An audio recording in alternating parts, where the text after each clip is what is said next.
there's certain things about being a woman I can never teach my daughter. Yeah. There's certain things about a man a woman can never teach a man. Yeah. A boy, never, even if she tried. How are you trying to see us solve that problem, you know? I don't, I'll be honest. Yeah. I don't. Because I don't think there's enough men who are doing their job. Okay. Yeah. Yeah. I'm there. I mentor as many young men as possible. Yeah. I think, and those who do say that they have, is because they've oversimplified the role of a man. Yeah. Or they've idealized who they want as the perfect husband. So they try to make their sons to be like that, but they miss, there's the aesthetic. Yes. Yeah, and then there's the substance. Yeah. So the aesthetic part, they get perfect. They've polished it. Yeah. But the substance is lacking. Hello, guys, and welcome to another episode of the Just to Kick It is a Blessing podcast. Welcome to the podcast where it's all about time, where we teach, inspire, motivate, and entertain through the art of storytelling.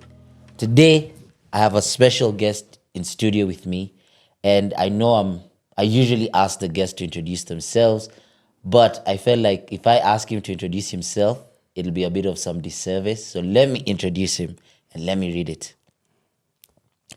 So guys, welcome Matu Kihato. Matu is a 33-year-old visionary leader, devoted husband, proud father of two, friend and mentor to many, including me. He graduated from USIU in 2015. He is the founder of Providence Africa Group. Matu is driven by a calling to build a kingdom conglomerate that reflects God's kingdom on earth. His mantra, faith it till you make it, encapsulates his unwavering belief in the power of faith and perseverance. Under his leadership, Providence Africa Group is committed to embodying dignity through quality service, fostering self-reliance through every venture, and creating lasting impact through every initiative. The group's vision is to become a transformative force in every essential sector, including sourcing, logistics, energy, manufacturing, food security, healthcare, and construction. Finally, Matu's passion lies in demonstrating the values of the kingdom through uplifting communities and inspiring change. As a friend and a mentor, he dedicates himself to guiding others on their personal and professional journeys, reflecting his commitment to faith-centered leadership and purposeful living. Welcome, Matu. Thank you so much. Yes. Wow, what an introduction. No. I'm used to telling Yeah. the guests to introduce themselves, Yeah. but for you, I was like, let me introduce Oh, you. thank you, man. That's very, very kind of you. Yes. I think you're right. I would have done a bit of a disservice if I had done it myself, considering I would have downplayed it. Yeah, a bit. Yeah. No. Yeah. I think one of the things that I've learned through one of the classes I did is you need to learn how to tell your story, because there's a class I did and it was taught by one white lady and there's also another CEO.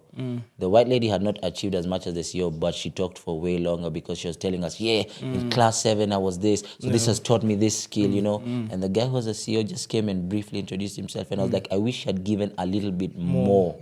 Yeah. Yeah, I agree with you. It's something that I'm learning to do now. I used to hide, not really hide, just keep a lot of information to myself, so to speak. Yeah. But I'm learning now just to talk about my experiences and how they've impacted me and shaped me to the person that I am. Yeah. So you are very right in that, and that's something I'll take some notes on. Okay. Yeah. So you even just said it, the person that you are. Yeah. So who's this person? Who's Matu? Wow. Matu's, you've read a bit Yes. about what Matu is. Yeah. But first and foremost, I'm a son of God. Yeah. I'm a believer in Christ. I've known him since I was 6 years old. Oh. And without him, I wouldn't be who I am and where I am today. That's the summarized version. But aside from that, I'm a son Yeah. of two parents. Yeah. My late parents, rather. Okay. I was born in the year 1991, Nairobi Hospital, to my father, who was an Air Force captain, and my mother, who was a hotelier in trade. So my father died when I was 4 years old. Okay. That's in the year 1995, early 1995. Yeah. And we were raised by a single mom throughout that entire time. However, there was a gap. There was a time right after my father died where I was raised by my grandfather, who had a huge impact on my life. He was a great man, great man who I admire to this day, and I aspire to be like to this day. Then we lived alone. We lived. My mom raised us on her own. She really believed in instilling strong values within us, values of hard work, independence, business. I think I told you that none of my siblings are employed. Yeah. None of my siblings are employed. We've never been employed. Yeah. Actually, no. Only my sister has been employed. Yeah. I've never been employed. My brother's never been employed. We were raised for business, I believe, and prepared for it at that. And as we've grown, we've learned so much. The person that I am has been reflective of the experiences that I've had over the years. Mm-hmm. So we lived with our mom. I'll get into more detail now. Yeah. So we grew up, after my father passed away, we grew up in a place called Shianda, where my grandfather lived in his house.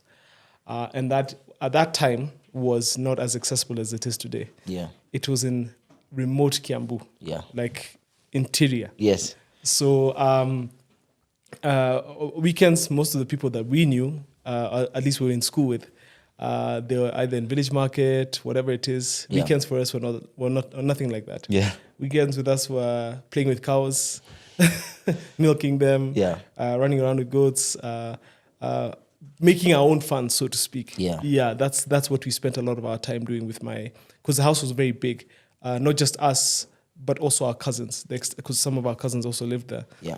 So we grew up with an exposure to a simpler life than most of the friends that we had. We in comparison to the people who I grew up with, because I can't compare myself with everyone else. Yeah. I compare myself with the people who I was in school with or I was exposed to.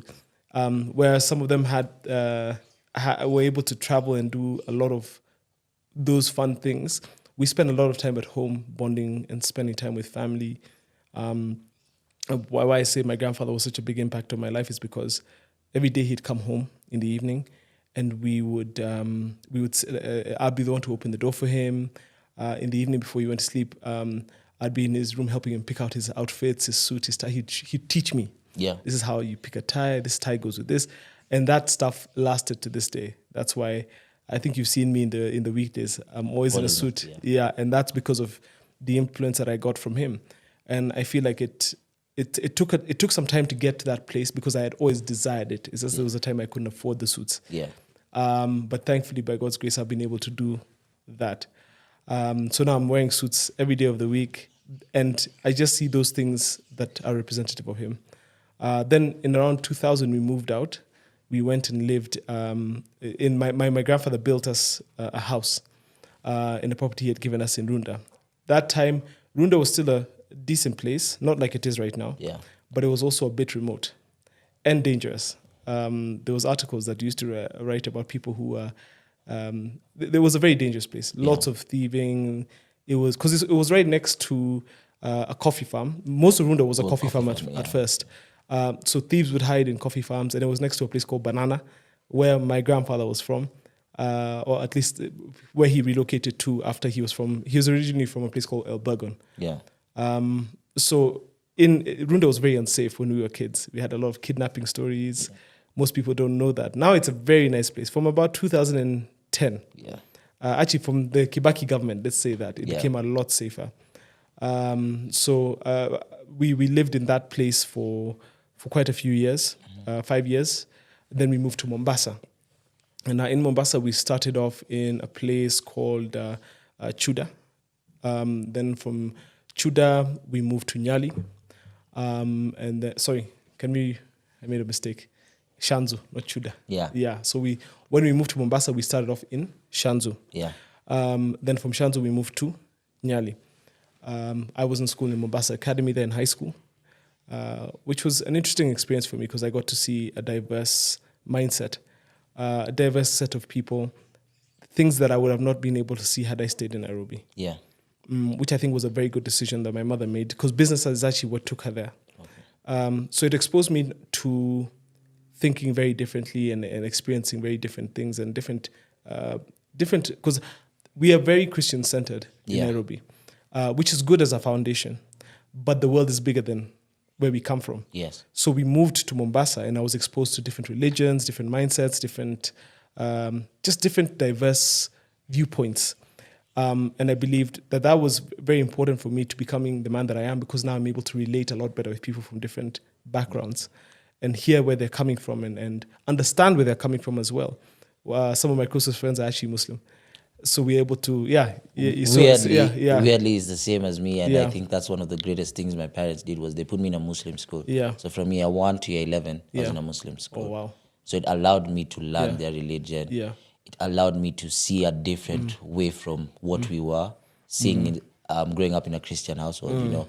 And I think the one thing I was always amazed by was their commitment to fasting, especially during the month of Ramadan. Yeah, that's true. You know, you find us 6-7-year-old trying to really fast through the whole of Ramadan. And, you know, it teaches you a lot as someone, you know. Yeah.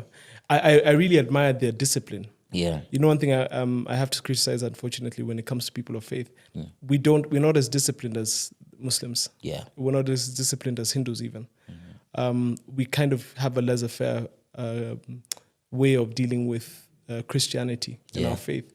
And I admire them because they are committed. Like when they agree, everyone is fasting. Yeah. Unless there's something, even those who maybe shouldn't be fasting fast. Yeah. Let's say you're unwell, you have diabetes or something. Yeah. You fast because people, they believe in their core. Yeah. Hindus, same thing. They go over and above, you know, for their deities and their gods. Yeah. And that's something I think that I learned that we don't have as much in Christianity, which is quite sad. Yeah. Nevertheless, as we lived in Mombasa, I was exposed. I grew up and matured. I'd say I matured in Mombasa. I turned 18 and I was there. Yeah. During the entire time, one thing my mother exposed us to, like I said, was business. My first business was with my brother and my cousins. We would sell the vegetables at home. Yeah. In the streets of Runda. Yeah. So we would find a sidewalk. Yeah. We'd take the vegetables from our respective homes, put them there, and then sell them. Yeah. So that was a great business, I think, which we enjoyed. Yeah. We sold quite a bit. And from there, we transitioned to my mom. Now, as she saw that there was an interesting business from us, she would give us different little ideas that we can do. Like, I don't know if you remember this. We would. Do you guys remember cheat codes? Cheat codes? PS cheat codes? Yes. So I had access to internet, which was very hard. You know, then there was no access to internet. Yeah. Either you go to a cyber, but there's no home. There was no phone internet. It was computer only. So I download cheats and then sell them to my friends. Yeah. So so that was a great business. Yeah. I didn't take it as seriously as I should have. Yeah. Yeah. But either way, I'm grateful that I got the experience.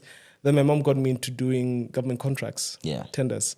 So when I was 14, I saw we did our first tender. Wow. And I went through it, and I remember her handing me the document and showing me what this is, what we're supplying, because she was in business herself. Yeah. Yeah. So she was employed, then from employment, went to business.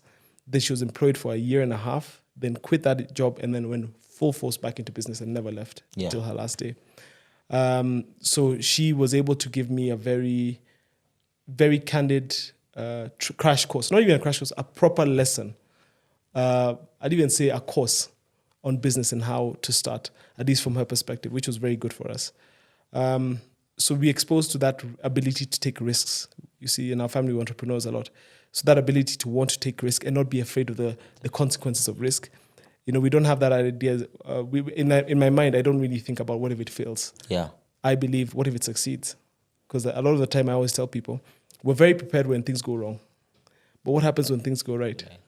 It's not so easy, because when things go right and you're not prepared, you're likely to sabotage what went right because you weren't ready for it. You didn't think it was going to happen. So I'm a firm believer, and I always tell you this, prepare. Yeah. Prepare for everything you ask for. Because it can actually come to pass. Yeah, even on the way here in the car, that was our conversation. Prepare, because there's nothing, you know me, I'm a vision boarder, and everything I do it's about preparation. I prepare for everything I've asked. Everything I have right now, I was prepared. I had prepared myself mentally for it. So now for the things I'm expecting next, I am preparing myself for those things to come and creating the structures that will hold those things. So in Mombasa, I got into business on my own now after seeing my mom do business for some time. I started selling property, everything. I was trying to find my thing, you know? And so I did 1,001 different businesses. I sold property. That didn't work. I tried to sell what we call bitumen. Do you know the black tar for the road? Yes. That didn't really work out for me. I tried to sell fuel. That didn't really work out for me. Then I went into uni. But I did have a gap year. When I say gap year, I mean I was resitting my exams. Because when I was a kid, I wasn't a school guy. I couldn't settle in school. You know, my mind was always wandering off about when I get out of school and I'm going to start my business and do this. Because what I'm doing right now is something that I've known since I was 10. That was my vision and the vision God gave me. That was my dream. Is to build a group of companies. So I'm living my dream as I build these companies and to have a group of companies. So I tried each and everything that you could ever have thought of. Then I went into uni. I took what we call a sabbatical from business.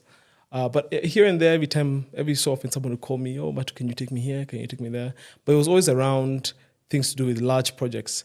And I always felt a calling towards doing or pursuing large projects. Because that's what my mother did. She always taught us and exposed us to pursuit of large things. Because she told us, you know, like for me, I had a partner of hers, a business partner of hers, would say the same guy, if you're doing a large project, the same guy, especially with government, the same guy who is filling the, let's say, an award letter for a small project is the same exact guy that'll do the award letter for a big project. The process will be the exact same. So just go for the bigger things.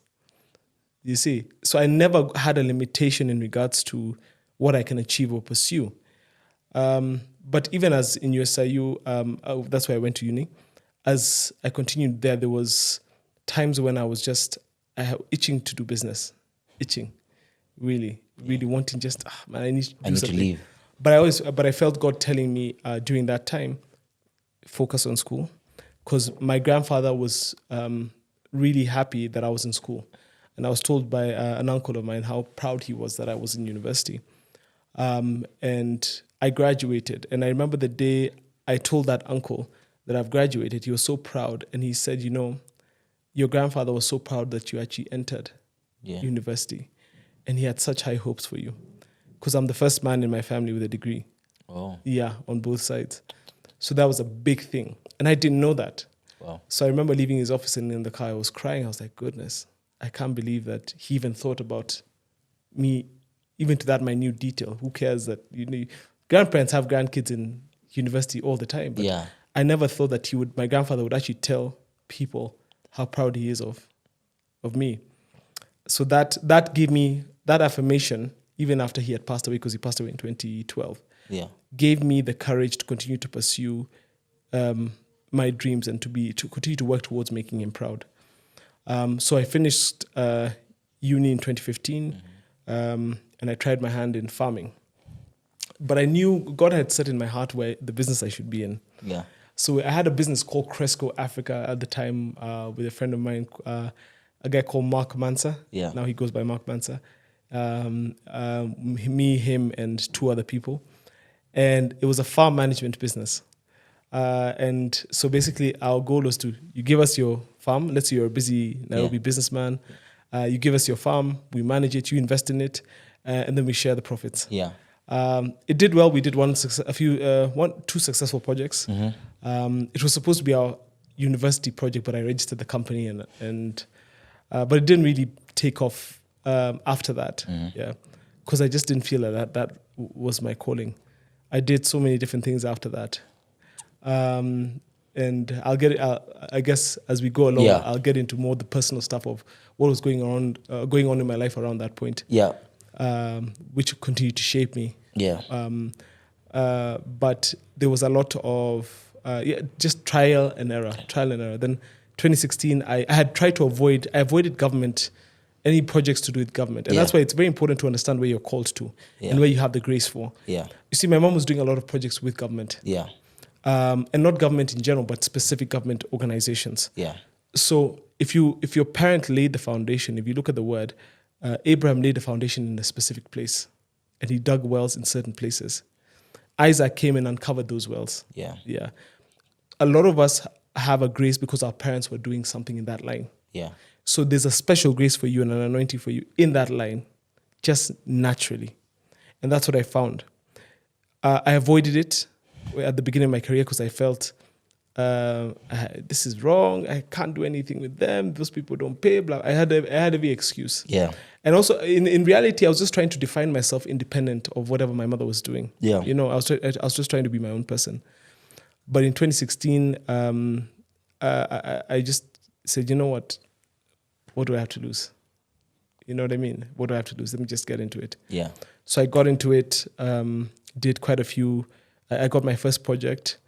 And as things aligned, I just started growing in that line.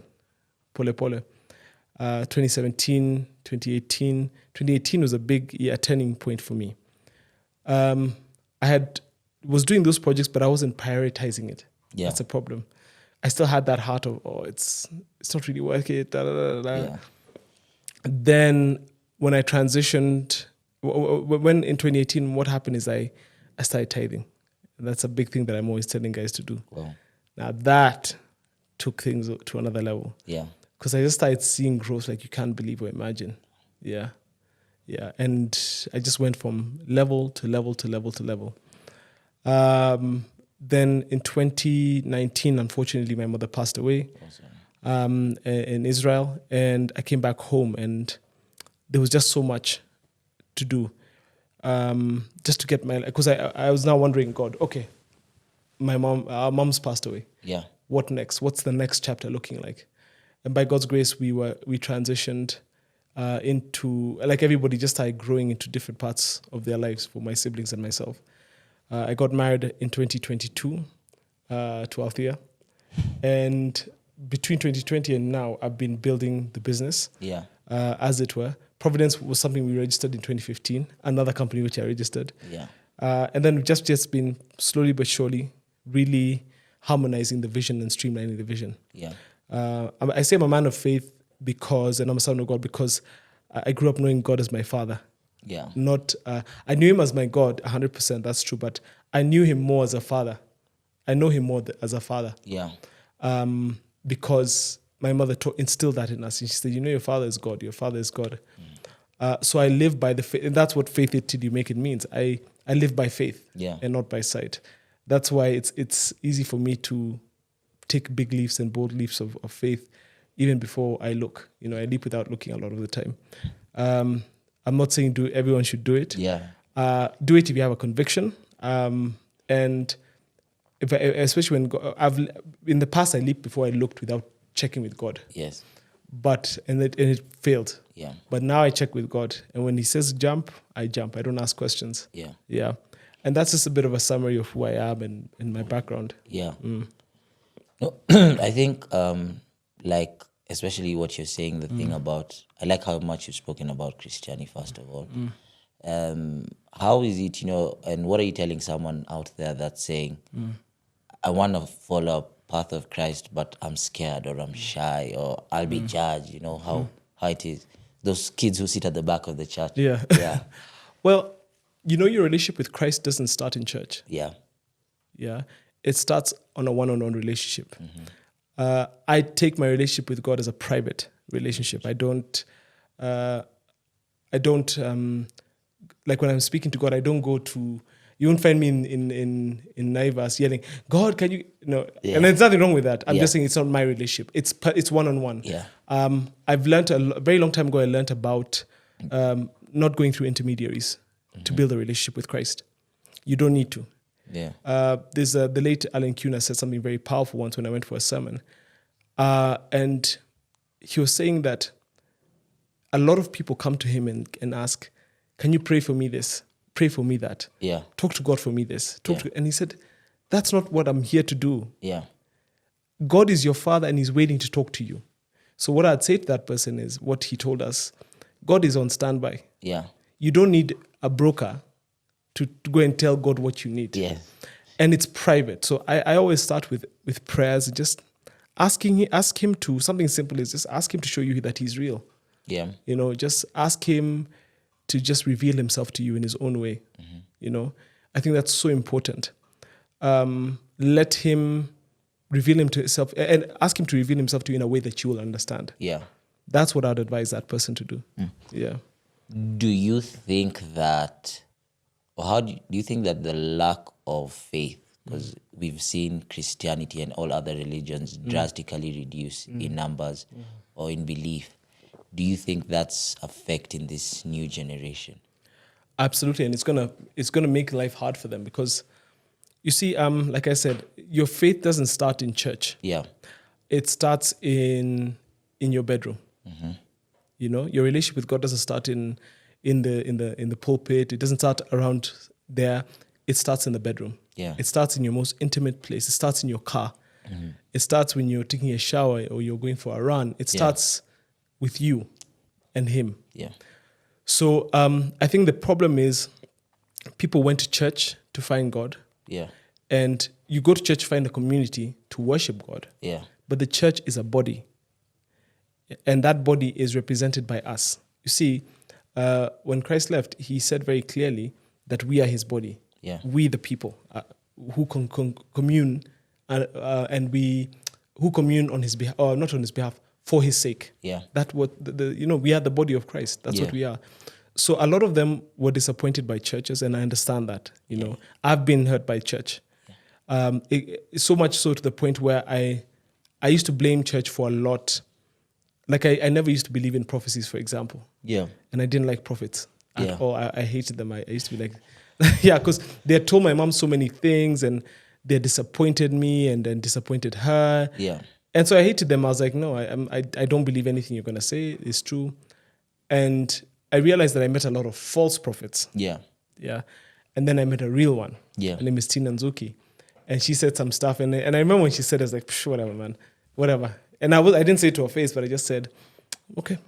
Yeah. But in my head, I was like, whatever. Yeah. If it's really God, then it's going to happen. Yeah. And it happened. She prophesied for me that I was going to go into a year of wilderness. 7 years ago. Well, a season of wilderness. She didn't, and it was 7 years for me. Yeah. I remember that it was in 2013 Jan at FEM, not too far from here. And she just stopped me. She said, Matu, I have a word for you. God says that you're going to go through a journey of this and this and this. And up until that point, I had a really bad attitude towards anyone who had the title of prophet. So a lot of church hurt had done that to me. And I understand it's happened to so many people. Yeah. And why I say it's going to get worse for them because of that attitude is because, power abhors a vacuum. And the evil one will come after you and there's nothing there to protect you. When you don't turn to God. And God never leaves. That's one thing I've seen and I've noticed. God doesn't leave, we leave. You see? So my hope and my prayer is that your generation, or this next generation, it's actually not yours, the ones younger than you, they go back to Christ because they're under heavy attack. Yeah. I think when I also look at it, I think faith is really important because you can't understand what you are created for if you do not understand the Creator. Yeah, that's true. And I think a lot of the times I've been told that, and I think, sometimes, especially when you think you're like maybe a smart person, you're like, I think I'll figure it out and everything. Yeah. But like I was even telling you this year, I said, God, my formulas have not been working for 20-something years. Yeah. I'm tired. Now that was the most powerful thing you said. Yeah. I said, this year I think I woke up like January 3rd. First of all, it was after a very bad bender. But I woke up and said, God, this year I'm hoping for a lot of things. It's not working. My formulas have not worked. I'm not as smart as I think. But it's up to you. Yeah. And I've seen so many things happen, like even just this meeting and everything. And Because from December last year, Shiko has been telling me, Tupac, you really need to meet Matu. You really need to sit down with Matu. You really actually need to get him as a mentor because I feel like he can lead you into things. And me, I've been saying, you could just chill. Like what maybe you're saying. Yeah, and, I'm happy that this conversation has happened, You said 7 years of wilderness. What was that period of your life like, Man, that was a tough one. I'm glad we're going back to that part because I give you a summarized version of my life. Yeah. So my 7 years started in 2013. It started unceremoniously. Yeah. I had a conversation with my mom a few months. After that, I had a conversation with my mom and I said, Mom, I'd like to move out. Yeah. He said, I think that's a good idea for you to move out and learn to be your own man and so on and so forth. But I remember in that conversation, I told her, Mom, just so you know, when I move out, I can never come back home. Okay. And I didn't understand what I was saying at that point in time, but I never moved back home after that. So I moved out to a place around USIU, and the first night I remember feeling so much heaviness and anxiety. Okay. I felt like for the first time I was alone. And you're feeling excited, you have freedom. Yeah. I didn't feel that. Yeah, I didn't feel that. I felt sad because I'm like, wow. But it also is as a result of how much healing that I had to do on the inside because of the things that I had experienced in my life that caused me a lot of emotional pain and trauma. My father dying, seeing my mom struggle through life, that was really, really hard. And watching her go through so much by herself and not have any help, that was really, really hard. And I guess I never really dealt with that at that point, until up until that point. Yeah. So there was a lot that I was carrying emotionally, So I remember just starting at the ground floor. I don't drink. Yeah. So I didn't have any escape, so I was left with my feelings. Yeah.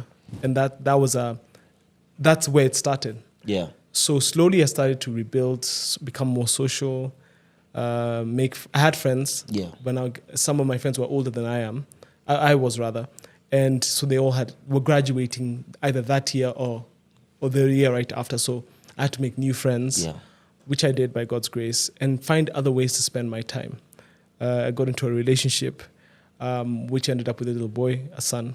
And that was a hard one because it was just not meant to be. Yeah. And so that relationship hurt me because now I had this son. And what hurt me about the relationship is not the person, it's just the fact that how it ended up, because I didn't expect, my dream was never to have a child out of wedlock. Yes. I didn't believe in that.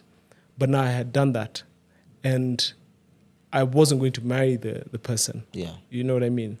It would have been ideal, I know, yes. A part of me wanted to, but I realized the other part just said, no, I'm not going to be able to do that because we're from different religions and I believe in being, equally yoked. Yeah.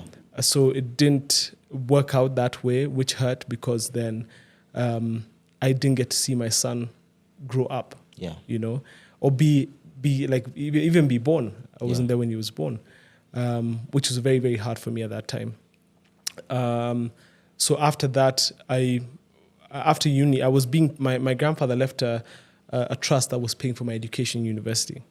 So I was very stable. But after university, they cut it off. So there was there's no money coming in. Yeah. And I was doing well for a university student. I was getting like 30K a month. Wow. They gave me an apartment. They were paying for the rent. All I had to do was pay for shopping, my utilities with that allowance. Yeah. School fees are paid for. I had it good. Yeah. For that to happen and basically overnight get cut off, that sent shivers. But I was doing some business. I was trying. Yeah. But it never really worked. And that's the thing. I was living with that girl at the time.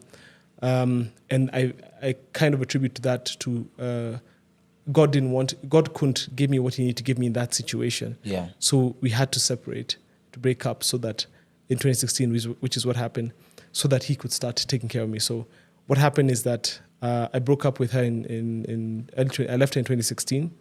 And when I left, I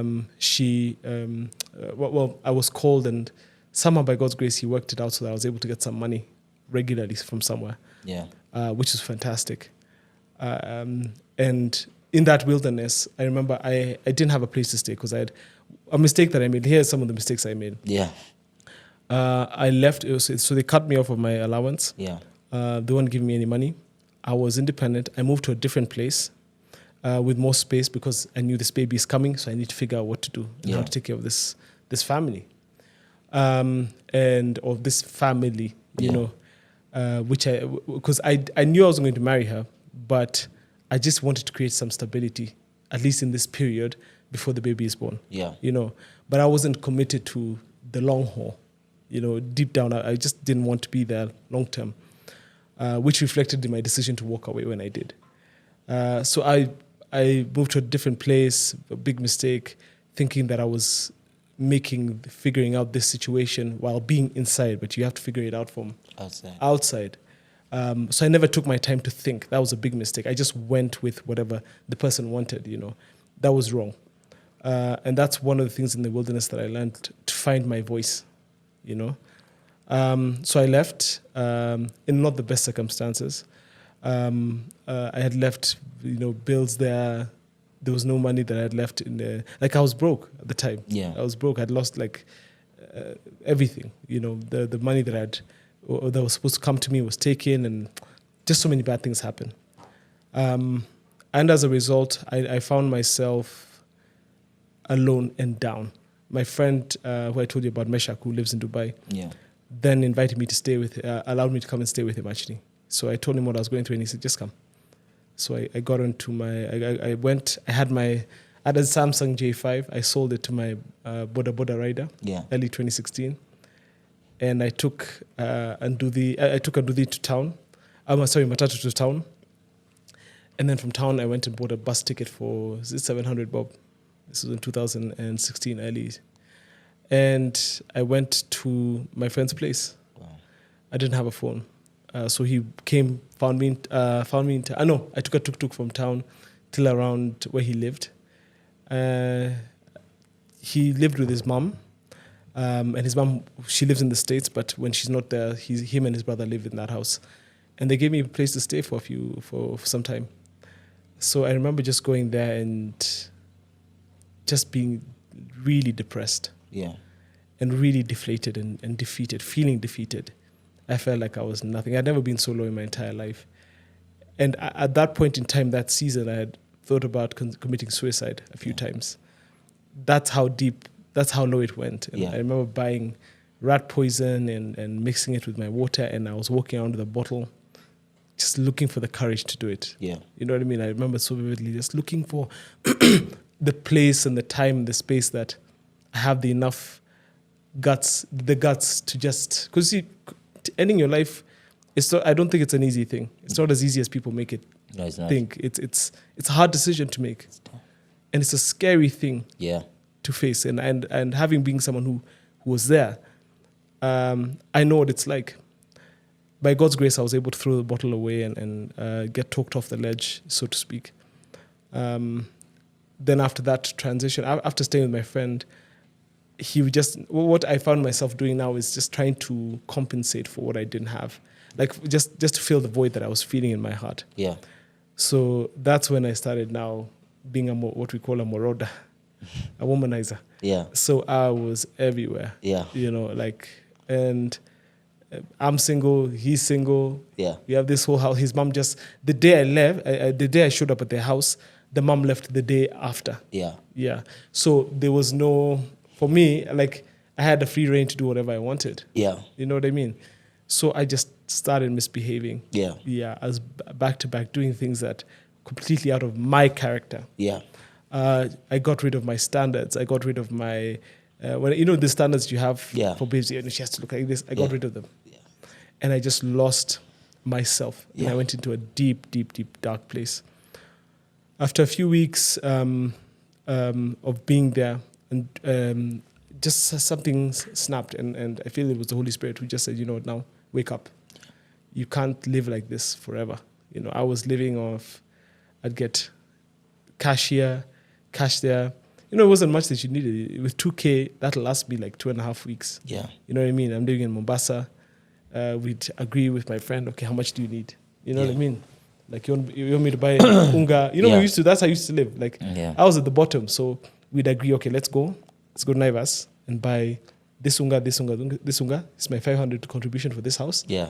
I think that should be enough for the week. And then they had a lady who their mom was paying to cook. So we were all broke at that time. Yeah. So we were just scrounging together whatever little we had to survive. Yeah. And so that wilderness season was, at least that part of the wilderness season was quite tough. Came back to Nairobi, and my cousin, so as soon as I came back, my son was born the day after. Okay. But I couldn't go to the hospital. So I was in touch with my ex. So she told me, the baby's been born. She sent me a picture. But I just didn't have the courage to even go and see the baby, because I was like, man, I felt like a failure. Yeah. Yeah, I remember that. And then after that, so I was in my auntie's house, and she told me, okay, Matu, you're here. I got there on a Friday or a Thursday. Mm-hmm. So she told me, I'm going to give you this weekend, but by Monday you have to figure out where you're going to stay, because you can't stay here. Yeah. And I was like, goodness, okay, that's a rude awakening, but I understand. Yeah. As you continue, what made you leave Mombasa? You haven't told us why you left. You just said, I came back to Nairobi. Is there a particular reason you left Mombasa? As a family? No. For that season. Now, during that wilderness season. I felt like the Holy Spirit said, it's time to get up and leave. Yeah. You can't live like this. Yeah. Yeah. So then you just said, bye-bye. Yeah. And you came to Nairobi. I told him I have to go back. I can't run away any longer. So he said, okay, fine. I understand you're my friend. I was just here for you for this time. So that's what friends do. That's what he said. Yeah. And me and him have always had that kind of relationship. When he's in USIU, he needed some help. Yeah. You know, I was the guy who had something. Yeah. So I kind of feel like whether or not he refuses to acknowledge it. Yeah. Because he's not that kind of friend who believes in paying people back. Yeah. But in his own way, he was paying me back for the kindness that I showed him when we were in uni. Yeah. You know. How long were you in Mombasa for? Not long, just a couple of weeks, maybe 2 months. Okay. Yeah.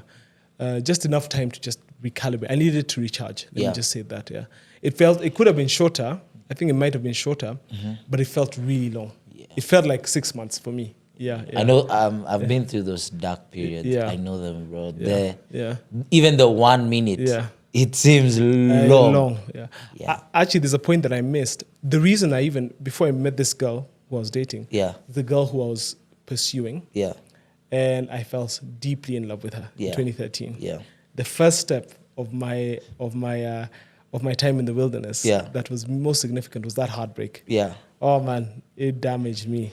Yeah. I think we all have to go through heartbreak, and I think heartbreak really teaches people development. Absolutely. You know, and character development. Yeah, a lot.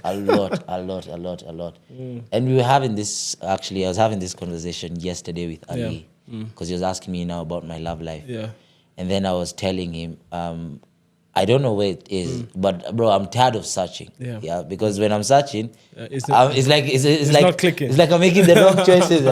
Yeah, you know.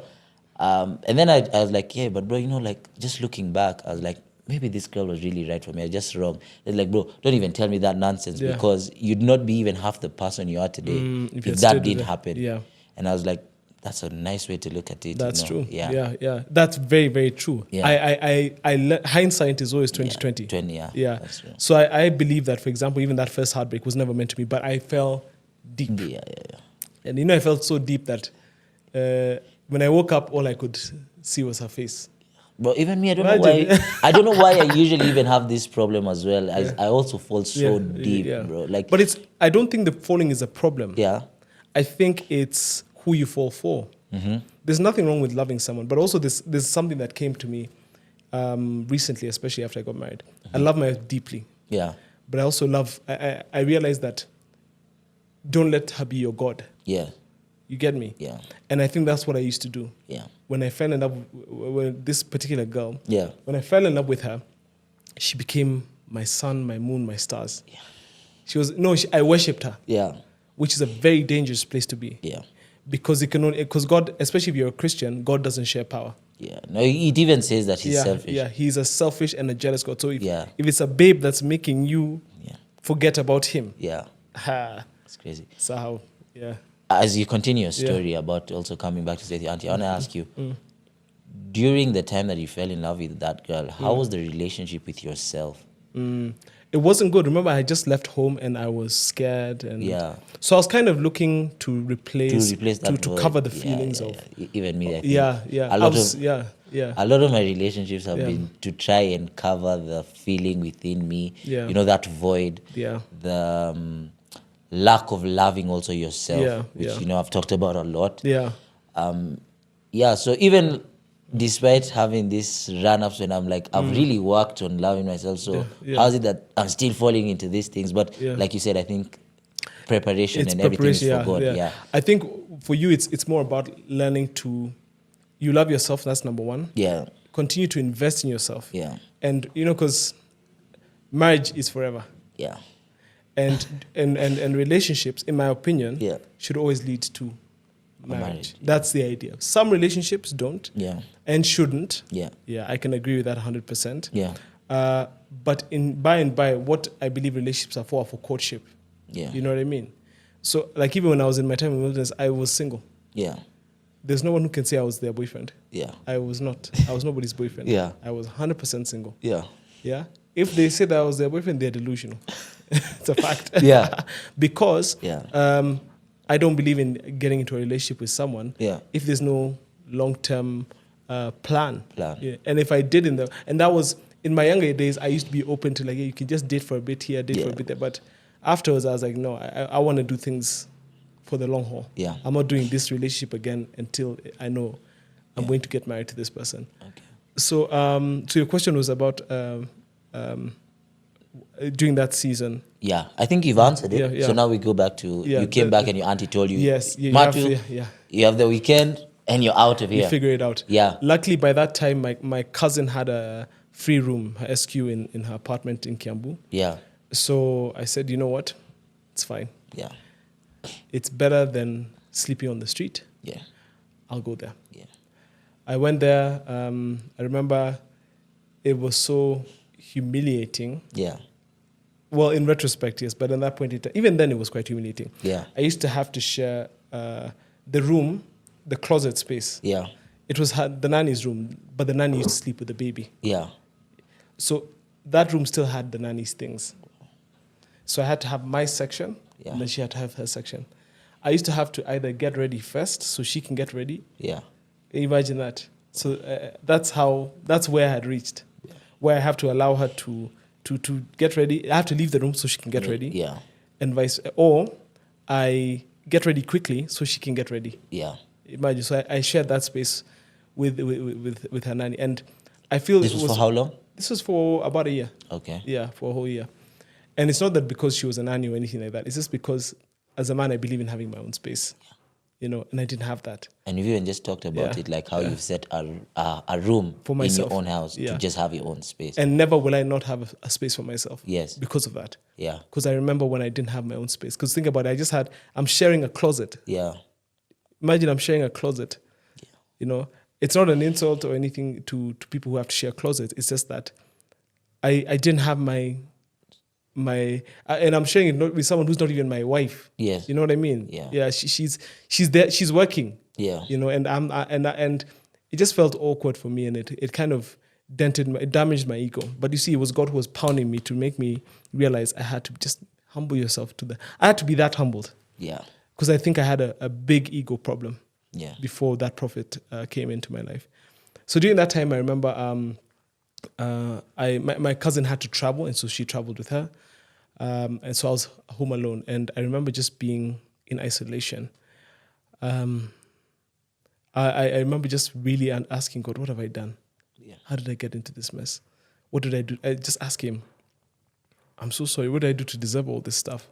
Apologizing and just saying, I'm sorry for everything I've done wrong. I'm sorry I've not been a good son. I've been a bad example. I've been this. I apologized for everything because I knew what I had done wrong. However, I was still philandering. So marauding.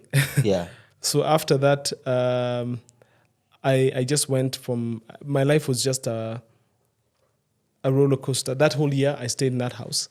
And God, at that point in time, that year alone, I didn't have much in terms of earnings. Yeah. I started a company, which I told you, which was supposed to do some government projects. Yeah. And a friend of mine told me, Matu, you need these government things. You forget about them. You should really focus on something more simple, which I was doing. I used to sell shoes. Yeah. Shoes and laptops, secondhand laptops, as my way to get by. I also used to trade potatoes. Yeah. So I'd organize to bring potatoes from. I didn't have a car or anything, so I just organized with someone. I'd send whatever cash, the little cash that I had. I'd send I'd save up like 20K to bring the goods to Kiambu and then sell them at the market or sell them to the supermarkets around there. Yeah. So that's how I would now survive. Then I transitioned from, that was once a week. So that deal was a once a week deal. Then the next week, during the week, I'm looking for other hustles to do. Yeah. So I'd sell secondhand. There's a friend of mine called Julius who lives in the States. He was bringing in shoes from China. Yeah. With his own brand. So he'd give me a pair of shoes on consignment, sell, and then find someone who has laptops, sell. And it was just trial and error. That was when I was grafting seriously, like anything and everything to do to survive. Yeah. Yeah. God had me there, and he kept me there because of my character. Yeah. 2017, I landed that contract, which I had been waiting for, which was fantastic money for me at the time. And got paid, and then I finally moved out of my cousin's house and I moved to my own place. I was sharing with my friend Mike, who lives in Russia now, and I remember just continuing. I turned that place into what, and I'm sorry, I'm not proud of this, into what we call a kichinjio. Yeah. Yeah. I was up to no good. Yeah. I really misbehaved in that place, and that became a culture that we developed, which is the wrong culture in my opinion, and now I know better now. So he moved out on his own to live in Kileleshwa. It was more convenient for him. So then I had to move into a 1-bedroom in that same apartment building. Yeah. And that was, so 2017 we lived together. All's well. Finally I'm back on my feet. Yeah. Top of the world. Yeah. Then God, at every stage God has told me what to do. Yeah. So there was a time to move out, and God said, Matu, you have to move. Yeah. Then there was a time when you're like for every stage of that entire process, God told me, okay, Matu, call this friend, just talk to him and tell him what you're going through. Yeah. Then God organized for me to be able to go to Mombasa. Yeah. Yeah. And during that entire time, I was just trying to firefight, in my opinion. But one thing I learned is to surrender. So in 2017, at the end, early 2018 rather, my friend moved out. So I moved into the 1-bedroom apartment. So I had my own space, and I thought it was going to be like 2017. Great year. That year is the first time I went to the UK. I had a ticket. I was sponsored to the UK. So I was like, man, I'm on a roll. Everything is working. I'm back on track. Yeah. I'm doing what I'm supposed to be. Like, I'm doing something right. And then 2018, back down again. I remember it started off okay. Then through the year, I had no cash. I was like, what happened? As in, what really did happen to me? And I remember God just giving me instructions that I had ignored. Like he had wanted me to do business by myself. Mm-hmm. Not because there was anything wrong with my business partners, but because what he had for me was for me alone. And I remember I had ignored him for many years. Because he had told me no business partners. You can have investments with your business, but for the core thing, your central thing, it needs to be you and you alone. And I ignored that. One thing I had a big issue was in that 7 years was learning to deal with stubbornness and disobedience. Yeah. So I dealt with that disobedience with, he dealt with that disobedience. I didn't deal with it. He dealt with it in me, by putting me in by cornering me. Yeah. Another thing he had told me about was tithing, and I think I've told you about that before. That's a big thing for me. Yeah. So I refused to tithe for many years. Why? Because of church hurt. Because my negative experiences with the church, where you hear negative, like where I have negative experiences, these pastors, I still had that attitude, by the way. Yeah. These pastors, they don't know anything. Yeah. You know what I mean? In spite of the fact this prophet had prophesied a few years before about the stuff that I'm going through right now. Yeah. I still had that attitude. But finally, I was more docile. I was more open-minded about listening to God's instructions. Yeah.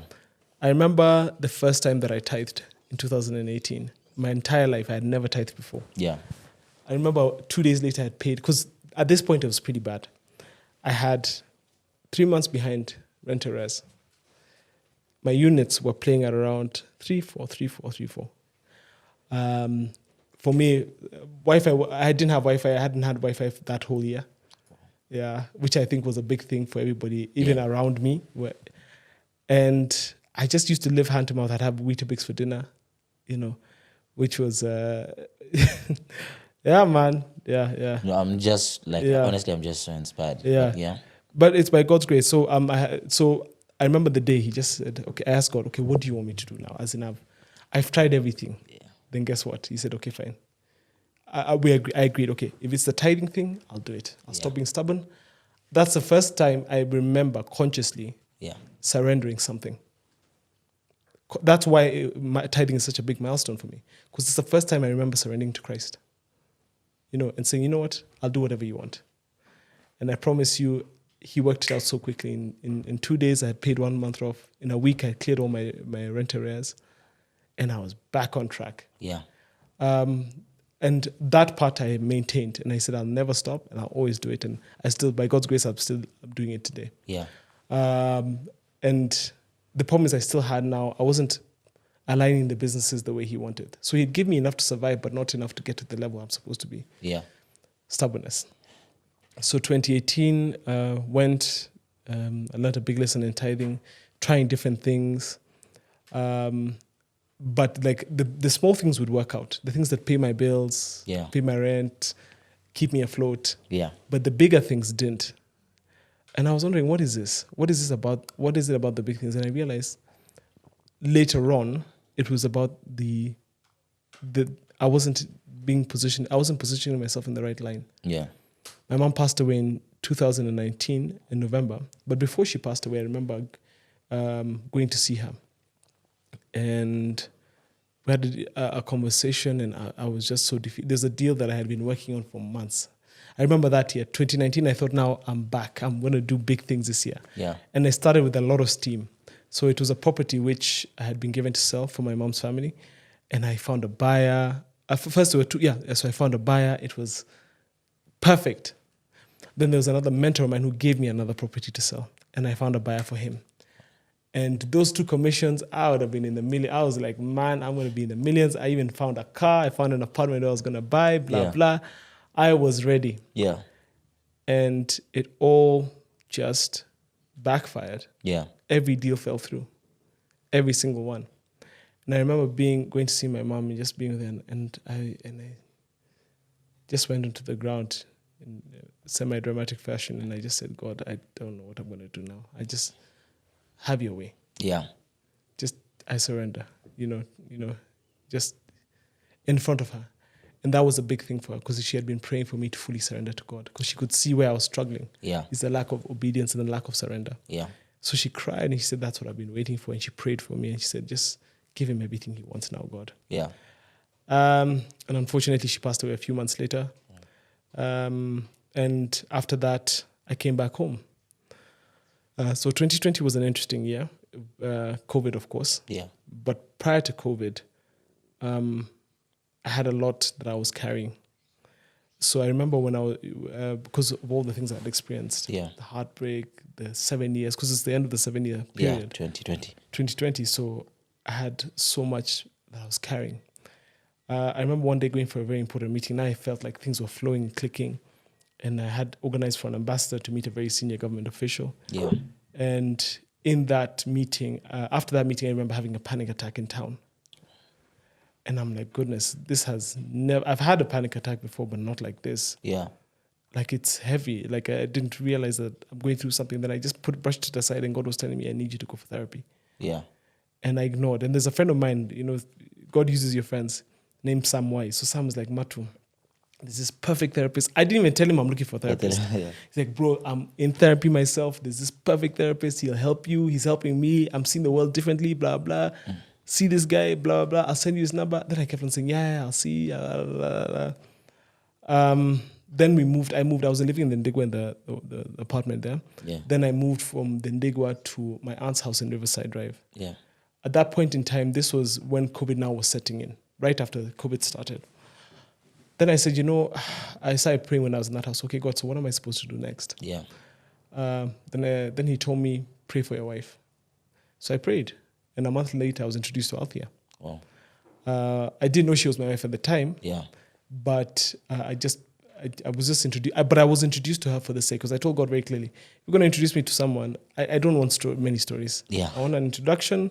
We agree. Yeah. I don't have time because I'd been through that circus. For so long, yeah. You run after a babe for years, and she's rejecting you. Yeah. She's choosing other people. Yeah. You're playing cat and mouse. So I was like, I'm not about that life. Mm-hmm.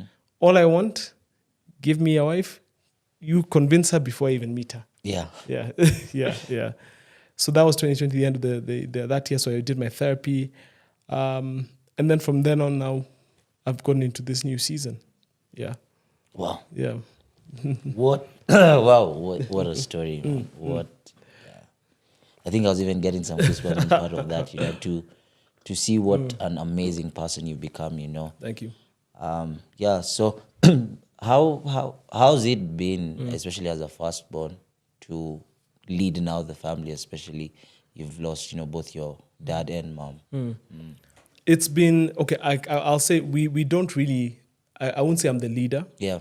My siblings and I are very independent-minded. Okay. So wow. I think what I am more is maybe a convener. Yeah.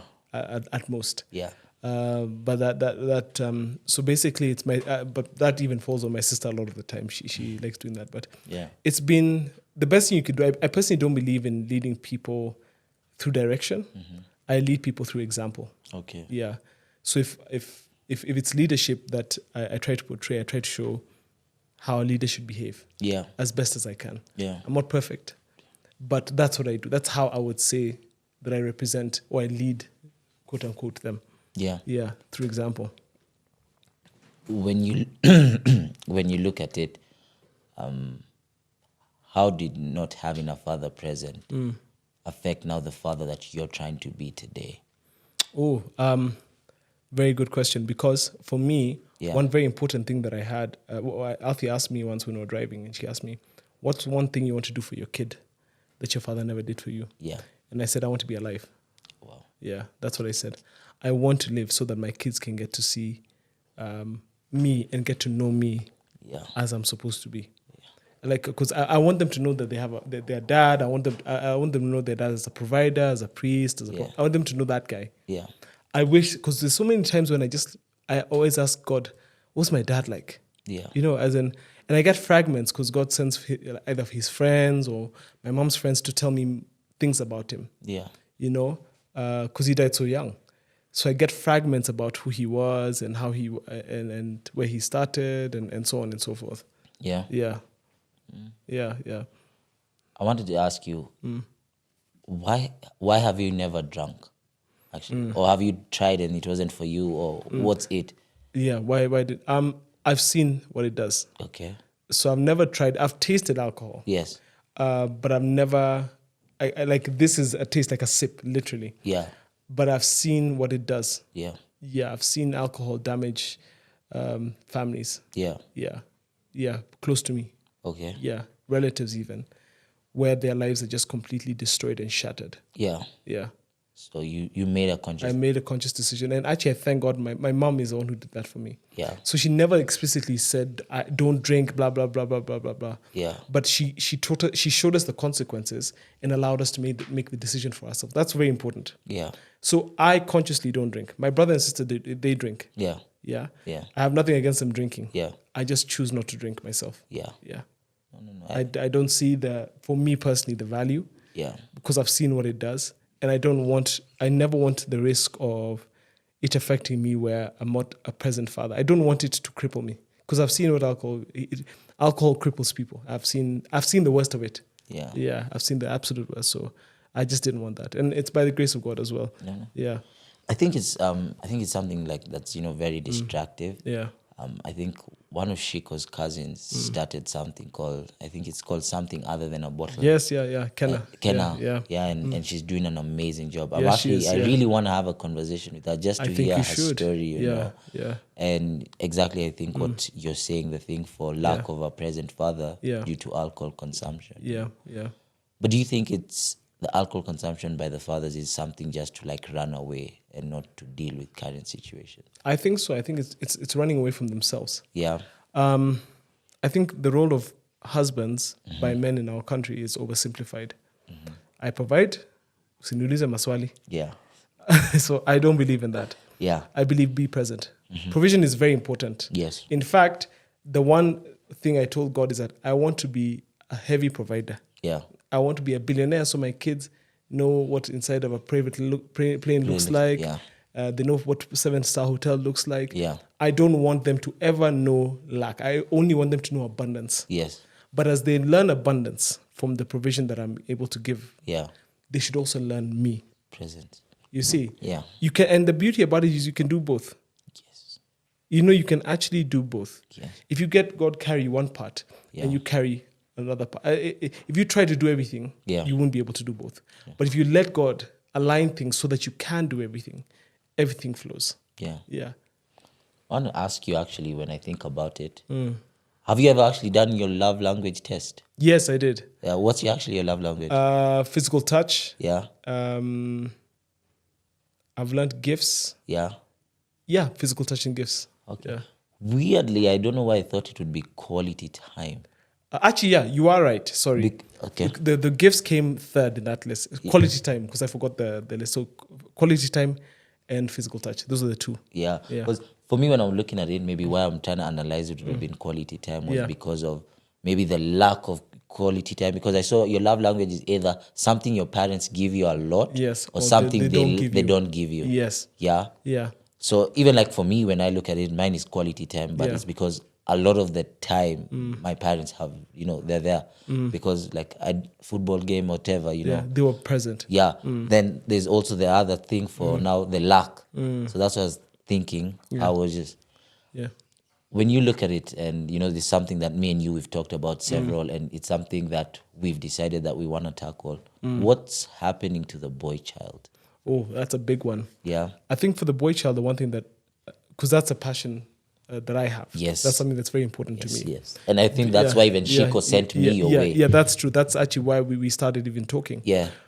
I think the boy child has been neglected. Yeah. By society, yes, but mainly by their fathers. Okay.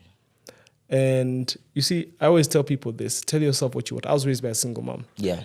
But even my mother admitted that she cannot raise a man. She cannot raise me to be a man. Yeah. And it's only a man that can call out another man. Yeah. And it's only a man that can turn a boy into a man. Yeah. Plain and simple. We'll have lots of people arguing, maybe in the comment section. Yeah. Doesn't matter what they say.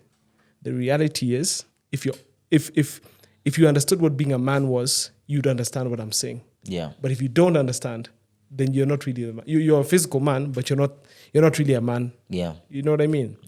And the reason, and it's not to attack the person. Yeah. It's just that so they can understand that there's something that they're missing that they need to get from other males. Yeah. Yeah. Because there's conversations that we have amongst other men that affirm each other. Yeah. There's a special language that comes that that the thing is women can't do. Yeah. Just like with my daughter, I tell my wife all this all the time, and I say, you're probably going to be closer with Laura than I am. Yeah. Not because I won't want to spend time with Laura, but because at some point in time, she has to learn more from you than she can learn from me. Yeah. There's certain things about being a woman I can never teach my daughter. Yeah. There's certain things about a man a woman can never teach a man. Yeah. A boy, never, even if she tried. Yeah. I think and those who do say that they have is because they've oversimplified the role of a man. Yeah. Or they've idealized who they want as the perfect husband. So they try to make their sons to be like that, but they miss, there's the aesthetic. Yes. Yeah. And then there's the substance. Yeah. So the aesthetic part, they get perfect. They've polished it. Yeah. But the substance is lacking. Okay. Yeah. Yeah. So the boy child is under a deep attack, and it's because there are not enough fathers present. Yeah. Yeah.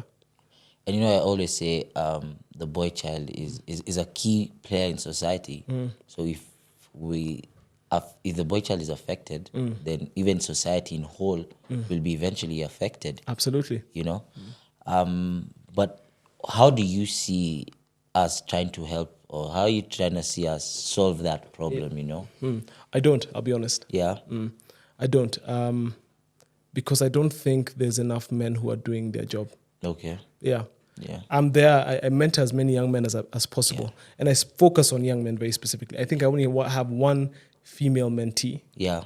But everyone else is a man. Yeah. And very intentional. In fact, that particular one is because she has a special place in my heart. Yes. Yeah.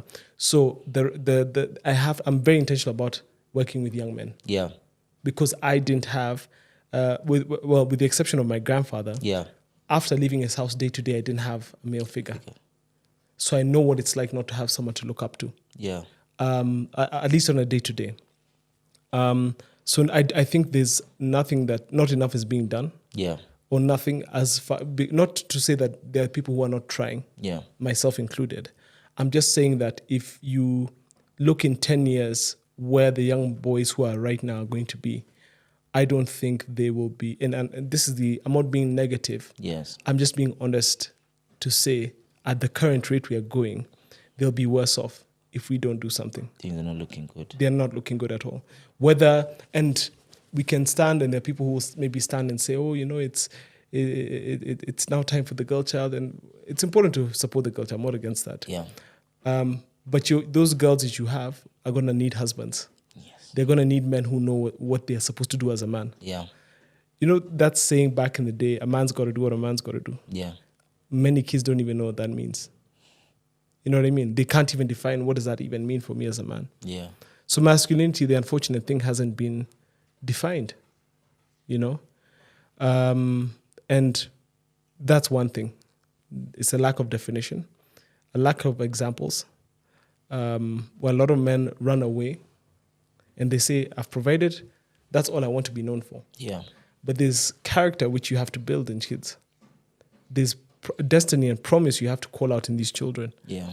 And because that's not happening, and because men are refusing to listen to, it's not just about church, but to listen to spiritual advice about these things. Yeah. Unfortunately, kids are going to suffer, and the boy child will be worse off. You know, the other day I was having a conversation even with Sean, and we were like, to know how important a father is in a boy's child is, when I look at a lot of my friends, they're either the complete copy of their fathers, yes, or the complete opposite. Very true. There's no middle ground or something. Yeah.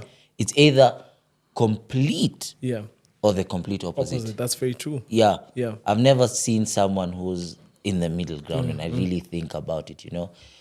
And to even just understand what you've even said, even like the importance of women. If we look at the film we did the other day for Women's Day, look at how exact those women were. With those guys are actually like they're mirror images of each other. Exactly. And even if you look at all the comments, they're like, how did you get people that are so alike? That's true. You know?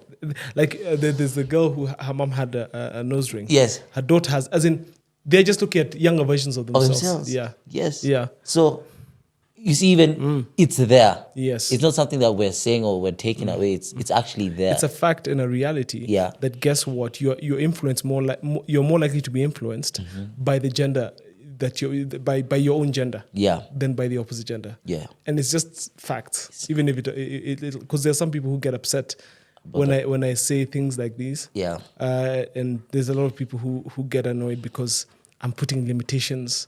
No, a man can be raised by a woman. Yeah. And he'll become a perfect man. Look at LeBron James. But I'm like, okay, fine. If you want to use LeBron James as an example, just an example. Yeah. Then why hasn't LeBron James abandoned his wife and kids so that his wife could be a single mom to raise another? Yeah. He wants exactly what he didn't have. Exactly. And you can see his son is exactly him. Like him. So if what she did was and I'm not discounting what his mother has done. She's raised him well. Yeah. However, if what am I trying to say? If her desire, if being a single mom was the most ideal situation, then LeBron should allow his wife to be a single mother. Yeah. You get me? Yeah. if that's a good thing, if that's what we should glorify, then LeBron should have just abandoned his wife and kids, and just be a single. His wife should be a single mom, and let his wife be exactly the way his mother was. And I think there's some people who might listen to this and say, okay, so maybe someone's father's passed away or everything, but like you lost your father very early, but you found someone to feel that.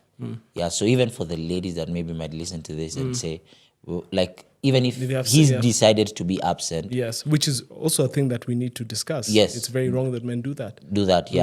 But even if he's decided to be absent, find someone. I think 100%. With my mother, what she did, she was intentional about finding someone. But number one, she was intentional about making me understand that God was my father. And the person that you need, in my opinion, is in the Word. Because you see, if you allow God to speak to you, He'll give you the right examples to look for. You see, He's enough. Obviously, there's physical representations that we need sometimes. And He can send them. Every so often, God would send an uncle, my dad's brother, for example, or my grandfather was a big one for me. That guy was, I love that guy to bits, maybe rest in peace. He was an amazing, amazing man. And God sent that man to me because He understood that I needed to see a physical example of the kind of man that I should aspire to be. So for the single moms out there, and I know it's hard, and because I've seen it and I grew up around that, and the reason I want to be such a present husband is because I never want my wife to ever be I will never allow her to be a single mother. Never. I will never allow her. We will force our marriage to work because I'm never ever allowing her to go through what I saw my mother go through. Because it was very unfair and very sad that she had to go through that. So the God, actually, the God factor, the God element, let teach your son that God is his father first. Then he will work backwards. God and him will work backwards. And at a certain point in time, you have to release your son into the wilderness to figure out his relationship with God. Which is, I know, was very hard for my mother. To drop off your son and release him to fend for himself. That was a tough one. I was having actually a conversation with my auntie the other day. And her daughter called and she's like, look, Mom, school is tough. I've not been doing well. Like, she was an A student here, but she's doing a course, I think. She's two out of... The course, first of all, only has 2 girls. And then I think she's the only black girl out of a course that's predominantly white males. So she said, hey, Mom, I don't think I can do my exams. But the mom told her, listen here, you do those exams or you don't come back home. And the mom was telling me, as much as it was so painful to tell her that, like I felt, the mom said she felt like crying, but she was like, it was the right thing to do, I think that's exactly what sometimes, you need to let your child go out there and discover themselves. My sister, one day I'll ask her to come and do an interview. My mom was tough. My mom was tough as nails. So she never, even for example, she never gave us the idea of, we never looked at ourselves. One thing that we never did was look at ourselves as victims. So my mom never looked at the fact that, oh, this person has this. She pushed us to figure it out. And we had that kind of strength in character where you figure things out. No, I like that because I think a lot of people these days play victim mentality. Which is very, in fact, you've even done it, whether you know it or not, by mentioning that she was one of 2 girls. She's a black girl. That's actually one of the reasons that when we highlight it so much, it makes people point it out, and then it becomes a crutch for people to lean on. I don't know if you noticed that. Most people, the moment you start bringing that idea up, it's not a sense of empowerment. It's actually more of a sense of justification for why we can't do well. Bro, I think we can get to the kick it section, as we wrap this conversation. If you had a chance today to speak to 13-year-old you, what are you telling him? Oh, wow. I'll tell him that it's going to be okay, because I remember at 13, it was a rough year. There's a lot that I went through. I'll just tell him it's going to be okay. Because at that time I was an awkward kid, fat, very ugly, and just insecure, scared, terrified of life or the future, I just tell myself it's going to be okay. Okay. That you are going to be okay. Yeah. Yeah. Just know that. Okay. Yeah. What's a book or podcast you think every young man should read or listen to? Podcast, I'd say Just to Kick It is a blessing. Thank you. Thank you. I think for a book, Paulo Coelho, The Alchemist. Wow. Oh, that's a beautiful book. I love that book. Yeah. And which other book? There's a book, my grandfather's book. It's called From Charcoal to Gold. Okay. Yeah. From Charcoal to Gold. Yeah, I recommend that. We'll let people look for it. Yeah, that's a great book. What does Matu do to stay mentally fit other than therapy? Positive self-talk. Yeah. I bombard myself, actually, that's a word. Yeah. With good things. Yeah. Mentally. I don't allow the wrong mindsets or the wrong narratives into my mind. I don't. I'm very strict with that. Yeah. I don't say negative things about myself. Even when I'm alone. Yeah. I don't do any negative self-talk. Even if I think it or I feel, yeah, I just shut up. I'd rather never say anything negative about myself. Yeah. I think the one for negative self-talk is important because I think there was someone who told me the other day, remember when you're talking to yourself negatively, there's someone else who's also listening. Thank you. And that's you. Yeah. I struggle with some negative self-talk. Yeah. But it's something I'm really trying to work on. Yeah. Like these days when I catch myself talking about myself negatively, like I cram the word love, you know, to try and get now your mind off that negative. And learn to respect yourself. You know, that's one thing I've learned. It's learning to really deeply respect the man that I am and I see. Yeah. Yeah.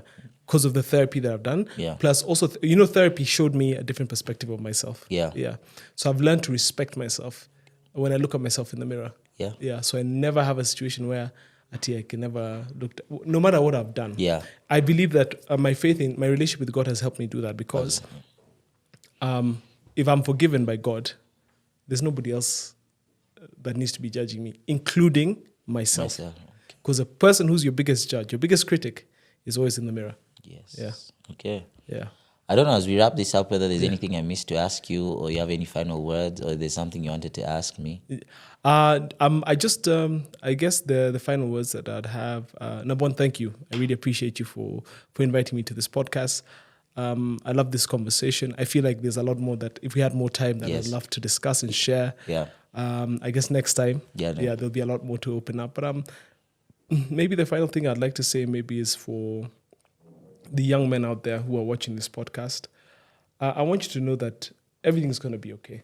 Even if you don't feel like it at this point in time, even if you're going through something really hard and difficult, it'll end, it'll pass, and you'll be okay, and you'll survive. If you just stand strong, have a relationship with Christ, and just continue to anchor yourself to Him and everything that He's done for you. I'm a living testament of what He can do. I'm here because of Him. There's no other way there's nothing else I can say except that I'm here because of what Christ has done for me and where He has brought me. And for that, I'm grateful to Him. And I hope you take your time to figure out who He is and to build a relationship with Him. And I hope you strengthen it so that He can get you to where you're supposed to be. You have a destiny, just so you know. And life isn't ending where you are right now. There's a bigger destiny and a bigger plan that He has for you. Yeah. I am so grateful that you honored the invite. Thank you so much, and as we've talked, I'll just tell them that we've agreed to do a lot more of this. Yes. Yeah. I felt like this is definitely a really good podcast. I felt like this is probably one of the best podcasts I've had because I've gone through someone's story and really gotten to understand the person, And I think I'll actually be asking people to share a lot more about their stories so you can really relate to them. I think there's so many things that you've said today that I've related to, And it's also been so positive because to see all that up and down and then now to see this person. Yeah. So even I feel like my ups and downs are okay. And maybe one day I could sit here when someone else is hosting this and, we could have that conversation. Yeah.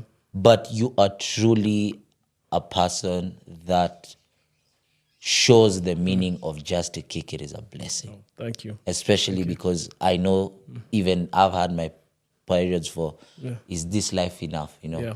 So from the rat poison guy Yeah. to the guy that's seated here Yeah. today, I could truly say just to kick it It's is a blessing. That's true. You know? Yeah. So thank you so much. You're very welcome. And I pray that God blesses you abundantly. Amen. And I can't wait to have more of these conversations. Amen. Yes. Neither can I. Yes? Yeah. For those of you tuning in from home, thank you so much for tuning in to another episode of the Just to Kick It is a Blessing podcast. Remember that no matter where you are, no matter what you're going through, just to kick it is truly a blessing. Goodbye and see you next week. For the boomer, yeah, singing no weapon forming against me shall prosper.